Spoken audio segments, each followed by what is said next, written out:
उत्तर प्रदेश के मुख्यमंत्री योगी आदित्यनाथ ने लखनऊ के भारत रत्न अटल बिहारी वाजपेयी कान्हा क्रिकेट स्टेडियम में 8 दिवसीय राष्ट्रीय दिव्यांग T20 क्रिकेट कप का आज शुभारंभ किया। इस मौके पर सीएम योगी ने सरदार वल्लभ भाई पटेल की तस्वीर पर पुष्प अर्पित कर उन्हें नमन किया। इस दौरान दिव्यांगों ने गणेश वंदना की प्रस्तुति भी की, जिसे देखकर मुख्यमंत्री योगी आदित्यनाथ ने उनकी काफी सराहना की।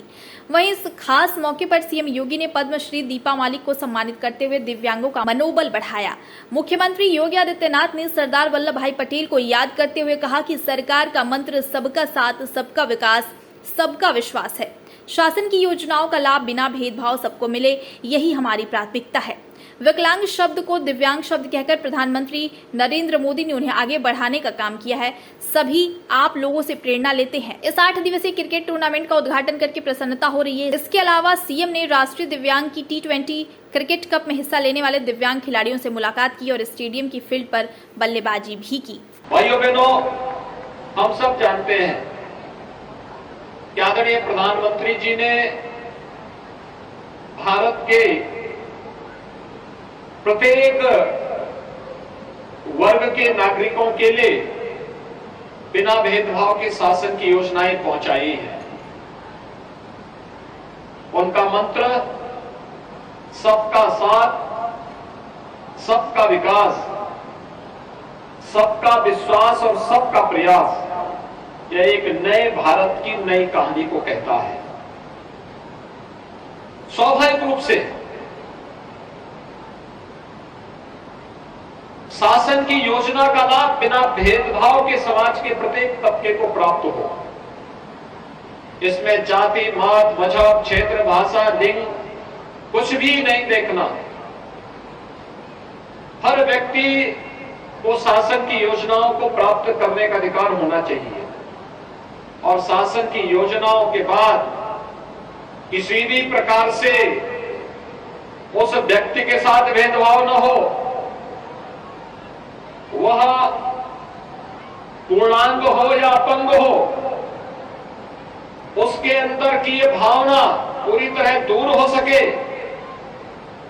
विकलांग शब्द को दिव्यांग शब्द कहकर के प्रधानमंत्री मोदी जी ने एक नया जोश, प्रतिभा से भरपूर हमारे दिव्यांग जनों के मन में पैदा किया है। न केवल उस क्षेत्र में बल्कि नौकरी में उनके आरक्षण के कोटे को बढ़ा करके और उसकी श्रेणी के दायरे को बढ़ा करके भी उन्हें सम्मानित करने का काम किया है।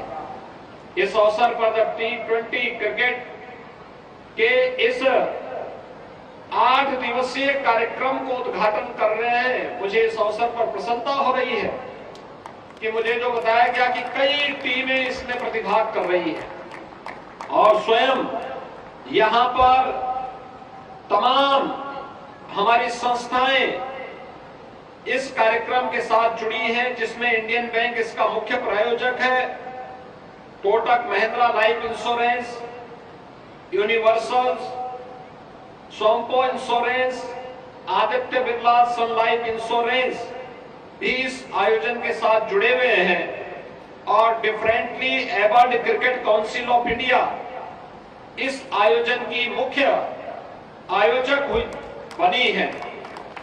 मैं इस बात के लिए इस कार्यक्रम की brand ambassador doctor Deepa Malik को विशेष रूप से हृदय से उनका अभिनंदन करता हूं कि जिन्होंने अपने स्वयं की परेशानी को नजरअंदाज करते हुए लाखों लोगों के लिए वो एक प्रेरणा बनी हुई है और लगातार वह देश की पहली पैरालंपिक है जिसने देश के लिए मेडल जीता था। और यही कारण है कि भारत सरकार ने उन्हें पद्म पुरस्कार के साथ ही अर्जुन अवार्ड से भी सम्मानित किया। आज वे स्वयं भी इस कार्यक्रम के साथ यहां पर उपस्थित हुई है। अगले 7 दिनों तक लखनऊ वासियों को, प्रदेश वासियों को अपने दिव्यांग जनों के T20 क्रिकेट को देखने का और उसका आनंद लेने का अवसर भी प्राप्त होगा। सचमुच बड़ा रोमांचक कार्यक्रम होगा और इस अवसर पर मैं प्रातः काल से ही मालूम कर रहा था कि कब ये कार्यक्रम प्रारंभ होगा और मुझे बताया गया 10 बजे ही यहां पर 5000 के आसपास की संख्या आ चुकी थी।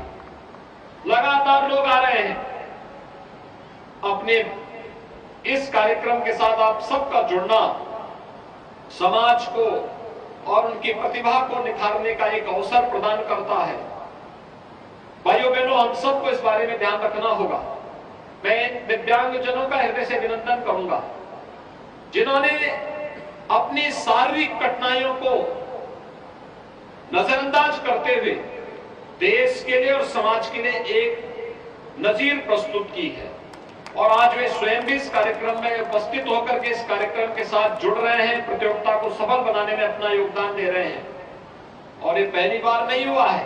भारत का इतिहास तो इससे भरा पड़ा है, दुनिया का इतिहास भी इससे भरा पड़ा है। भारत के अंदर ऋषि अष्टवक्र को हम किस रूप में जानते हैं? वह भारत के अंदर उनका गुणगान भारत के उपनिषद करते हैं। उनके द्वारा दिए गए मंत्र एक नई प्रेरणा प्रदान करते हैं, एक नया रोशनी भारतवासियों को, वहां विश्व मानवता को प्रदान करते हैं। और यही नहीं, मध्यकाल के संत सूरदास जी को कौन नहीं जानता है। भक्तकालीन सूरदास जी ने यानी जन्म से दृष्टिविहीन होने के बावजूद उन्होंने किस रूप में भगवान कृष्ण की भक्ति में जो अपनी काव्यात्मक शैली के माध्यम से एक नई प्रेरणा और प्रकाश उस कालखंड में दिया था, यह हम सब के सामने है। तो स्वतंत्र भारत में भी हम लोगों को अनेक ऐसी विभूतियों से मिलने, उनके साथ संवाद बनाने का अवसर प्राप्त हुआ और दुनिया ने भी देखा है। जब दुनिया के अंदर सुप्रसिद्ध भौतिक वैज्ञानिक की चर्चा होती है तो उन स्थितियों में हम सब इस बारे में जानते हैं कि किस रूप में दुनिया के अंदर स्टीफन हॉकिंग ने अपनी ब्रह्मांड की थ्योरी के माध्यम से दुनिया के भौतिक वैज्ञानिकों को अपनी प्रतिभा का लोहा मनवाया था। स्वाभाविक रूप से आज के इस अवसर पर हम सब इस बारे में उत्तर प्रदेश के अंदर मुझे बताते हुए प्रसन्नता है कि दिव्यांग जनों के लिए अनेक कार्यक्रम हम लोग चला रहे हैं। वर्तमान में प्रदेश के अंदर 10 लाख दिव्यांग जन हैं जिनको हम मासिक पेंशन दे रहे हैं और 12,000 रुपए सालाना हम उस पेंशन की राशि उन सभी दिव्यांग जनों को उपलब्ध करवा रहे हैं। उनके लिए स्कॉलरशिप की व्यवस्था, विभिन्न प्रकार के प्रशिक्षण की व्यवस्था, हर जनपद में उनके लिए दिव्यांग जन कल्याण के लिए भी अनेक कार्यक्रम चल रहे हैं। उन कार्यक्रमों की श्रृंखला में उन्हें कृत्रिम अंग उपकरण वितरण की कार्रवाई हो या अन्य अनेक कार्यक्रम, ये उसके साथ जुड़े हुए हैं। आज के इस अवसर पर मैं एक बार फिर से T20 क्रिकेट टूर्नामेंट के इस आयोजन के अवसर पर जो अगले 7 दिनों तक यहां लखनऊ में चलेगा, मैं यहां के इस पूरे कार्यक्रम के आयोजक, प्रायोजक, इसमें प्रतिभाग करने वाले सभी खिलाड़ियों को हृदय से एक बार उनका प्रदेश की राजधानी लखनऊ में अभिनंदन करता हूं। उन सब के प्रति अपनी शुभकामनाएं व्यक्त करता हूं और मैं विश्वास व्यक्त करता हूं कि उनकी खेल की ये भावना हम सबको सरदार पटेल के उस सपने को साकार करने जैसा लगता है। जब हमारा पैरालंपिक भारत के लिए मेडल जीत करके लेके आया था, कितना गौरव की अनुभूति हर भारतवासी कर रहा था और सर्वाधिक मेडल प्राप्त हुए थे इस बार।